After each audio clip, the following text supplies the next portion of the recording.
Let's get straight to the topic. Tirahin na natin to. Banggaan ng mga kulelat na kupunan sa standing ng Japan B-League. Koshigaya Alpas kontra sa Sendai 89ers. Another back-to-back game na naman ni Kai Sotto at ng Koshigaya Alpas, na makakalaban nga nila yung Sendai 89ers na parehas po yung kanilang kartada, 1-6 win-loss record. Sa Sabado o bukas na yan at sa Linggo, na kung titingnan natin yung history at matchup ng dalawang koponan na ito, medyo nakalalamang dito ang Sendai 89ers. Na kung pag-uusapan yung pagpasok sa B1 League ng Japan, nauna po rito yung Sendai 89ers, na pangatlong season na nga nila sa B1 League ng Japan.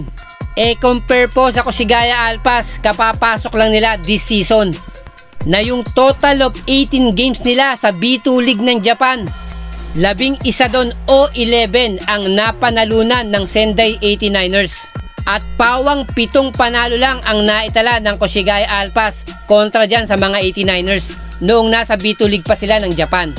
Meaning sa history at experience, lamang na lamang dito ang mga 89ers kontra sa Alpas.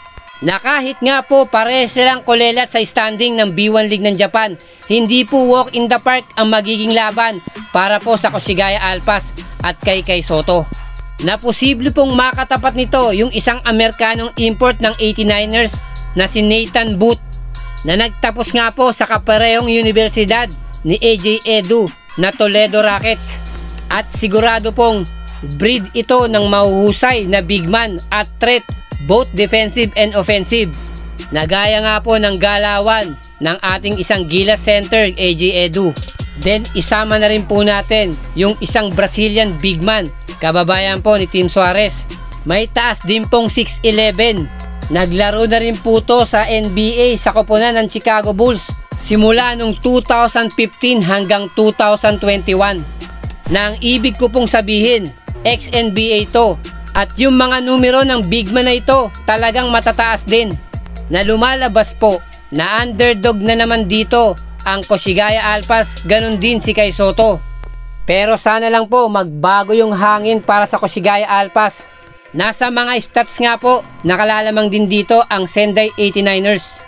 Lalong lalo na po sa puntos, in particular sa 3 points area. Na yun naman po ang kahinaan ng Koshigaya Alpas.